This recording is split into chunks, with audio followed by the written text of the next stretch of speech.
सुबह एक बार फिर से उसकी आंख खुलती है जहां पर वो एक लैब में होता है। उसके शरीर में कई सारी वायर्स होती है जिसे निकाल कर वो यहाँ से जाना चाहता है, पर तभी एक लड़की यहाँ पर आती है जिसका नाम केटी होता है। वो उसे कहती है कि तुम्हें कुछ नहीं होगा, हम तुम्हारे साथ हैं। अब यहाँ पर एक डॉक्टर आते हैं जो रे को बताते हैं कि तुम कोलालमपुर में हो और ये एक लैब है जहाँ पर हम राइजिंग स्प्रिट टेक्नोलॉजीज पर काम करते हैं और तुम हमारे एक्सपेरिमेंट का सबसे कामयाब एक हिस्सा हो। हम उन सोल्जर्स के ऊपर एक्सपेरिमेंट करते हैं जो जंग में अपने हाथ पैर आंख या किसी भी हिस्से को खो देते हैं, लेकिन आज से पहले हमें इतनी बड़ी कामयाबी नहीं मिली जितनी बड़ी तुम्हारे साथ मिली है। रे को कुछ भी समझ नहीं आता, इसीलिए वो उसे लैब के दूसरे हिस्से में ले जाते हैं जहां पर जिमी नाम का एक सोल्जर रनिंग कर रहा होता है। डॉक्टर उसे बताते हैं कि जंग में उसने अपने दोनों पैर खो दिए थे, लेकिन मैंने इसी टेक्नोलॉजी से उसे पूरी तरह से ठीक कर दिया। यहाँ एक और सोल्जर होता है जिसकी आंखें खराब हो गई थी और उसको भी डॉक्टर ने अपनी टेक्नोलॉजी से ठीक कर दिया था। और केटी जिससे रे सबसे पहले मिला था, एक बार वो पानी में डूब गई थी और उसकी गले की सांस लेने की सारी नलियां खराब हो गई। इसीलिए मैंने उसके लिए एक डिवाइस बनाया जिससे अब वो सांस ले सकती है। वो किसी भी धुएं में और किसी भी ऐसी जगह जा सकती है जहां पर आम इंसान सांस नहीं ले सकते। रे कहता है कि इन सब से मेरा क्या लेना देना, और तभी डॉक्टर उसके हाथ पर एक कट लगाते हैं। उसका खून बहना शुरू हो जाता है। अगले पल उसका जख्म ठीक होना शुरू हो जाता है और हमें दिखाया जाता है कि रे की बॉडी में उसके ब्लड के साथ बायोमैकेनिकल ट्रांसमीटर्स अपने आप ही फ्लो करते हैं, जिस वजह से उसके शरीर का कोई भी हिस्सा अगर जख्मी होगा तो बायोमैकेनिकल ट्रांसमीटर्स उसे अपने आप ही रिपेयर कर देंगे। रे कहता है कि मुझे कुछ भी याद नहीं आ रहा। डॉक्टर उसे बताते हैं कि तुम्हारी मौत हो चुकी थी, इसके बाद हमने आर्मी से तुम्हें ले लिया, तुम्हारे ऊपर एक्सपेरिमेंट्स किए और तुम्हें एक बार फिर से जिंदा कर दिया, यानी कि तुम अब हमारे हो। आते डॉक्टर उसे अपना हाथ भी दिखाता और बताता है कि बचपन में बीमारी की वजह से इसे काट दिया गया था, लेकिन अपनी टेक्नोलॉजी की मदद से मैंने अपने हाथ को दोबारा हासिल कर लिया। रे बहुत दिनों बाद उठा होता है, इसीलिए वो थका हुआ है। वो डॉक्टर से कहता है कि मुझे सोना है, और अगली सुबह जब वो उठता है तो उसे अपने अंदर और भी शक्तियों का एहसास होता है। वो पंचिंग बैग के पास जाता है और उसमें पंच मारता है, लेकिन वो एक ही पंच में पंचिंग बैग को फाड़ देता है। इसके बाद वो एक पिलर पर पंच करना शुरू करता है और कई पंचेस मारने के बाद वो उस पिलर को भी तोड़ देता है, यानी कि रे के अंदर अब बहुत शक्तियां आ चुकी है। के बाद वो केटी के पास जाता है जहां वो केटी के साथ ड्रिंक पीता है। वहां पर म्यूजिक भी चल रहा होता है और ये म्यूजिक उस जगह भी चल रहा था जहां पर उसकी पत्नी को मारा गया था, और रे को सब कुछ याद आ जाता है, इसीलिए यहाँ से अपनी पत्नी के कातिल को मारने के लिए निकल पड़ता है। डॉक्टर को जब ये बात पता चलती है तो वो उससे ऑनलाइन कनेक्ट होता है और उसे वापस आने के लिए कहता है। वो कहता है कि हमें पता नहीं है कि तुम्हारे अंदर कितनी शक्तियां हैं और वो किस तरह से काम करती है। रे कहता है कि मेरा एक काम बचा हुआ है, पहले मुझे उसे पूरा करना है। रे इसके बाद एक प्लेन तक पहुंचता है, लेकिन उसे प्लेन उड़ाना नहीं आता। वहां पर प्लेन का मैनुअल होता है जिसे वो चंद ही सेकंड्स में रीड करके प्लेन को उड़ाकर पेरिस पहुंच जाता है, और वहां पर वो उस कातिल को भी ढूंढ लेता है जिसने उसकी पत्नी को मारा था। डॉक्टर अपने लोगों से पूछता है कि उसने ऐसा कैसे किया। उसे बताया जाता है कि उसने यहाँ पर चल रही 9,000 गाड़ियों को स्कैन किया,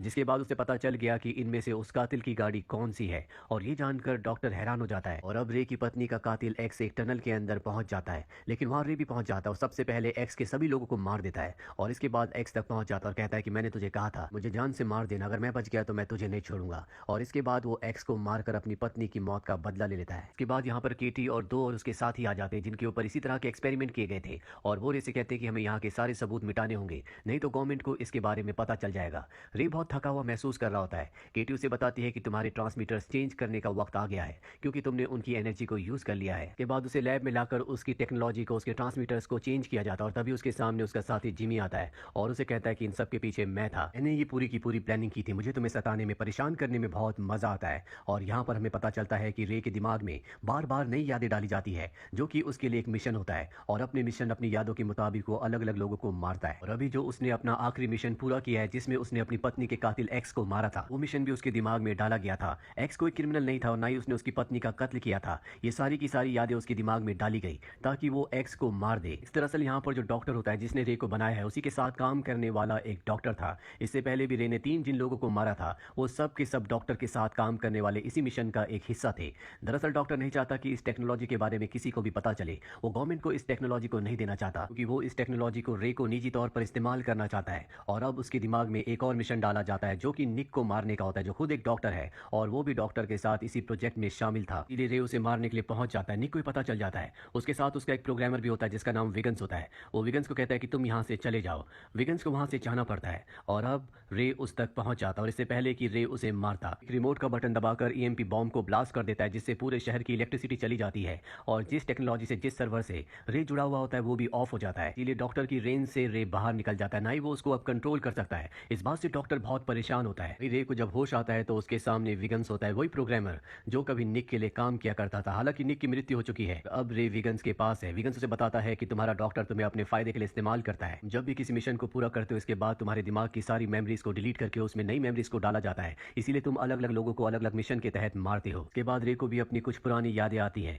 उसे याद आता है कि उसने बार बार अपनी पत्नी के अलग अलग कातिल को मारा था, जिससे वो समझ जाता है कि डॉक्टर उसका इस्तेमाल कर रहा था। उसे अब पूरा यकीन है कि उसकी पत्नी अब भी जिंदा है। उसकी पत्नी की मौत की यादें सिर्फ उसके दिमाग में डाली गई थी, इसीलिए वो अपनी पत्नी के पास जाना चाहता है। विगन्स उसे कहता है किसी भी ऑटोमेटिक कार को इस्तेमाल मत करना, नहीं तो डॉक्टर को पता चल जाएगा कि तुम कहाँ पर हो। और अब वो मैनुअल कार से अपनी पत्नी के अपने पुराने घर पर पहुंच जाता है, जहां पर सच में उसकी पत्नी जिंदा होती है, जिसे देखकर वो बहुत खुश होता है, उसे अपने गले से लगा लेता है। उसकी पत्नी उसे देखकर खुश नहीं बल्कि हैरान होती है और कहती है कि तुम मुझे खुद छोड़कर गए थे। रे पूछता है कि मैं तुम्हें कब छोड़कर गया था। वो कहती है कि 5 साल पहले।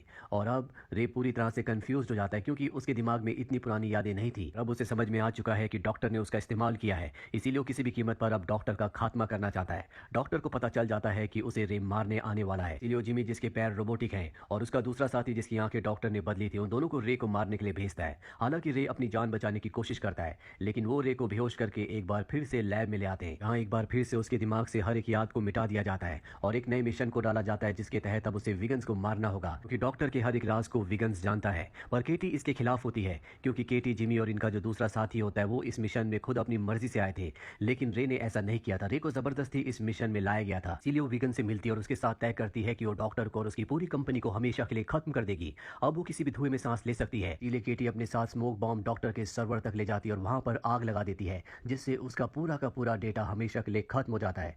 वही हमें रे को दिखाया जाता है, जिसके पास जिमी और उसका साथी पहुंच जाते हैं और इन तीनों के बीच में एक भयानक लड़ाई होती है। रे इन दोनों के ऊपर हावी होता है क्योंकि उसके अंदर ज्यादा शक्तियां हैं और एक एक करके इन दोनों को खत्म कर देता है। और इसके बाद वो पहुंच जाता है डॉक्टर के पास। डॉक्टर उसके सामने होता है, उसके पास गन होती है, जिससे वो रे को कई सारी गोलियां मारता है, लेकिन रे के अंदर उसकी बॉडी में ऐसी प्रोग्रामिंग है जिससे उसकी बॉडी अपने आप ही हील हो जाती है। पर हील होने के साथ उसकी शक्तियां भी कम होने लगती है। वो डॉक्टर तक पहुंच जाता है और तभी वीगन्स को ये बात पता चल जाती है। वो रे को कहता है कि तुम्हें वापस आना होगा, तुम्हें लौटना होगा, तुम रुक जाओ, नहीं तो तुम्हारी सारी पावर्स हमेशा के लिए खत्म हो जाएगी, तुम मारे जाओगे। पर रे उसकी बात नहीं सुनता। डॉक्टर के बॉम्ब से डॉक्टर और अपने आप को ब्लास्ट कर देता है, जिससे इन दोनों की मृत्यु हो जाती है। साथ ही डॉक्टर की कंपनी भी पूरी तरह से अब तबाह हो चुकी है। वहीं कुछ दिनों बाद दिखाया जाता है कि रे एक बार फिर से जिंदा हो जाता है। उसके सामने वेगन्स होता है। दरअसल उसने टेक्नोलॉजी को और भी इंप्रूव करके एक बार फिर से रे को जिंदा कर दिया है। अति उसके बायोमैकेनिकल ट्रांसमीटर्स को जो उसकी बॉडी में ब्लड के साथ फ्लो करते हैं उन्हें और भी एडवांस बना दिया है, जिससे बार बार उसे अब चार्ज होने की जरूरत नहीं है। इसके बाद रे केटी के पास जाता है और ये दोनों एक नई जिंदगी की शुरुआत के लिए निकल पड़ते हैं, क्योंकि इन दोनों का इस दुनिया में अब कोई भी नहीं है। ये दोनों अकेले हैं और साथ ही ये एक टेक्नोलॉजी है जिनके अंदर बहुत शक्तियां हैं और ये अपनी शक्तियों का अब अच्छे कामों के लिए इस्तेमाल करना चाहते हैं। तो ये थी पूरी कहानी फिल्म ब्लड शॉट की। उम्मीद करते हैं कि ये कहानी आपको पसंद